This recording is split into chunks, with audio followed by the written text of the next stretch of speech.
O Senhor esteja convosco. Ele está no meio de nós. Evangelho de Nosso Senhor Jesus Cristo, segundo São Mateus. Glória a vós, Senhor.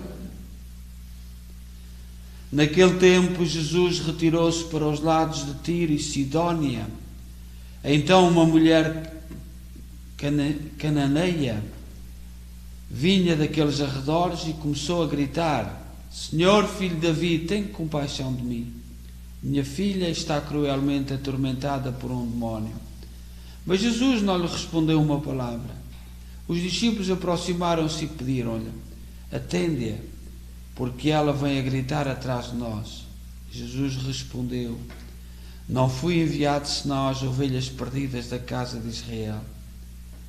Mas a mulher veio prostrar-se diante dele, dizendo: socorre-me, Senhor.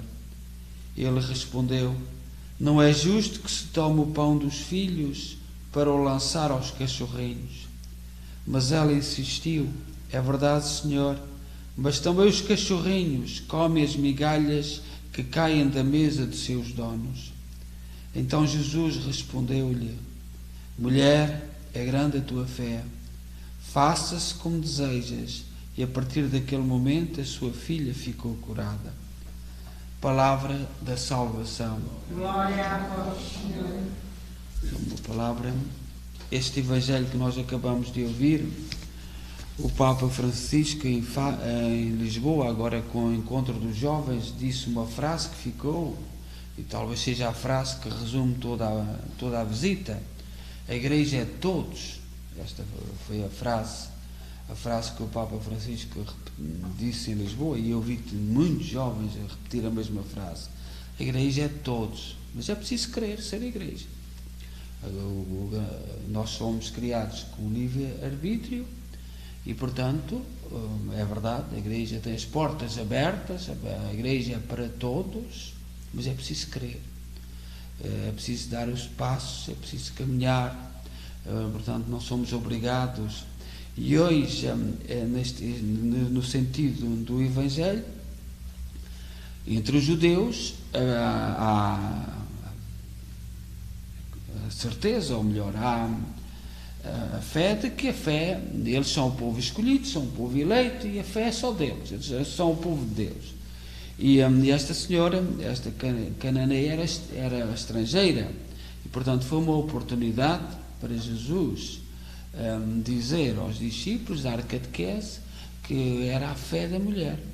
Portanto, perante a sua fé, as respostas que deu, disse a Jesus que estava preparada para pertencer ao povo, porque tinha fé, e portanto houve um milagre porque ela tem fé. E aquela certeza, aquela doutrina que os judeus dizem que eles é que são o povo eleito, são o povo escolhido. O povo escolhido é aquele povo que adere com a sua fé, que adere a Jesus Cristo, que é o sentido do Evangelho, o sentido que o Papa Francisco disse em Fátima. Neste sentido também hoje eu coloquei aqui este cato, que serve para nós meditarmos. É a segunda vez. O cato, o lugar natural deles é o deserto, portanto, onde há pouca água.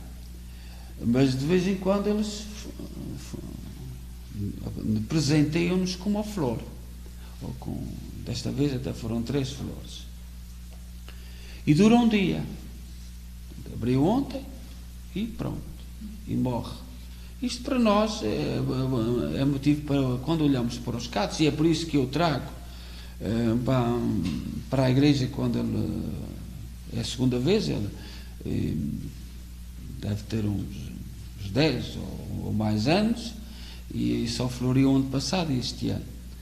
E, portanto, demora muito tempo a florir. Mas é uma lição para nós, porque a nossa fé pode ser assim, como isto, pode ser um presente, no meio de tantas dificuldades.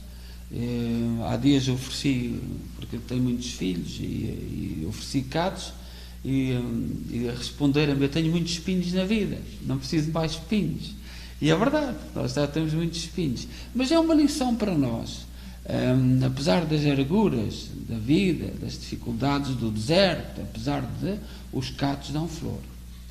Agora, nós não podemos ser como os catos, que a flor só dura um dia.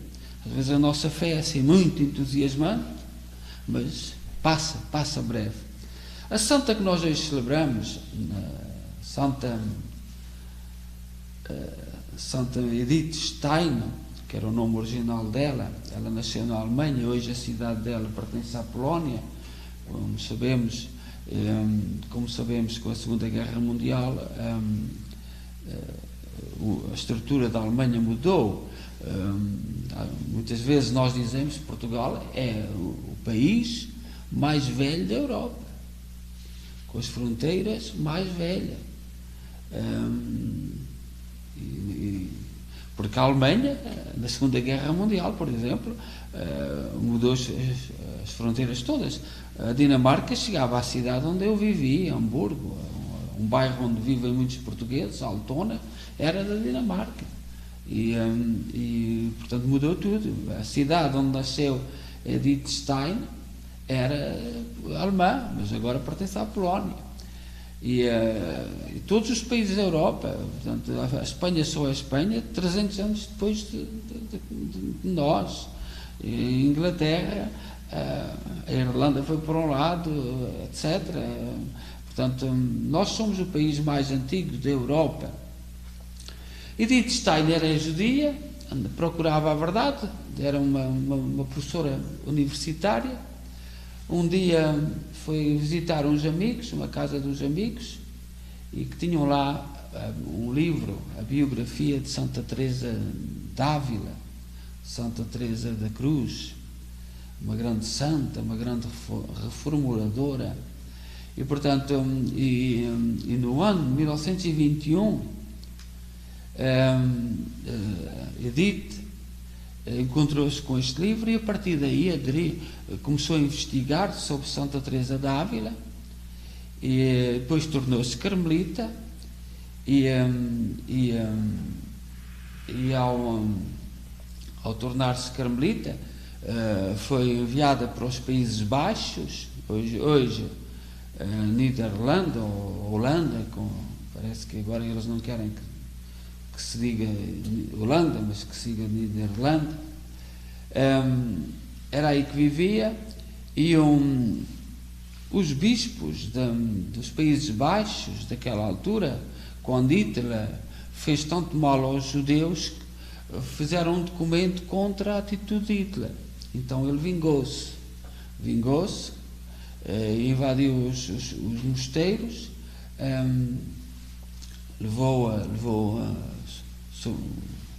deportou muitos padres, muitos cristãos, e levou Santa Edith,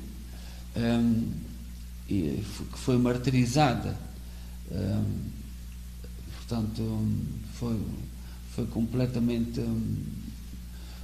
é uma lição da história muito grande, porque a Igreja tem sofrido sempre nos momentos mais difíceis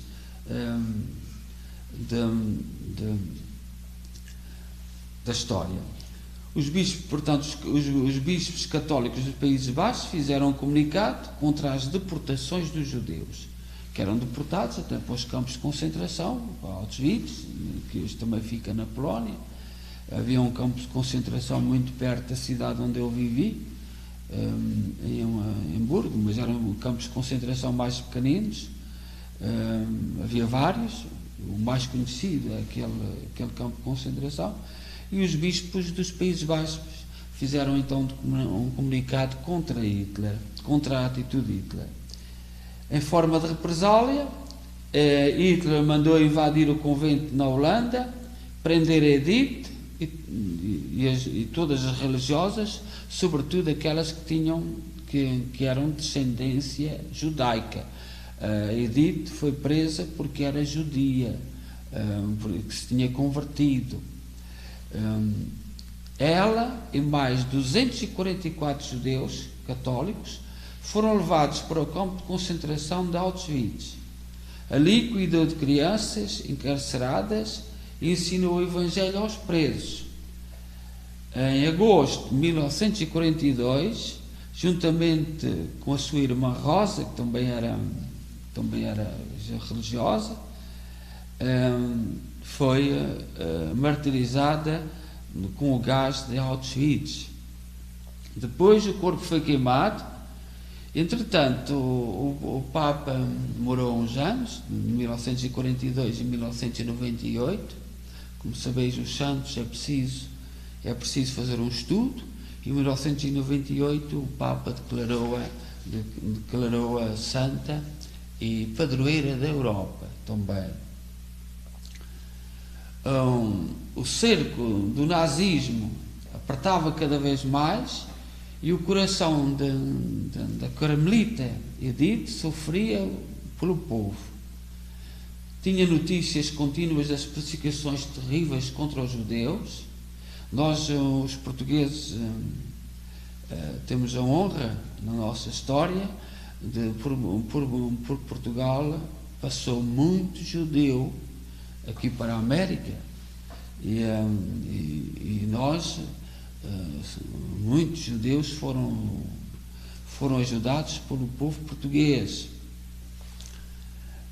Aquele grande embaixador que estava em França, que até na rua passou documentos, assinou documentos para que eles pudessem entrar em Portugal. Na altura era o Salazar, mas o Salazar não podia enfrentar o Hitler, e por isso tinha que ser tudo muito discreto. Mas nós, graças a Deus, Deus opera sempre no coração dos bons, e nós devemos nos honrar, não por todos os portugueses, mas a grande maioria dos portugueses apoiaram muitos judeus.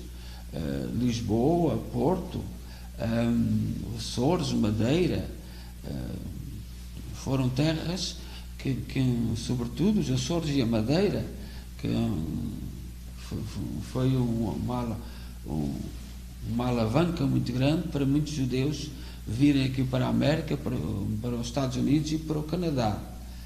E é nesse sentido que, por exemplo, em Portugal há uma lei que foi feita agora, que todos os judeus que viverem em Portugal e que provem isso, os seus descendentes podem receber a nacionalidade portuguesa, mas tenham que lá viver alguns anos, e há muitos judeus que viveram lá.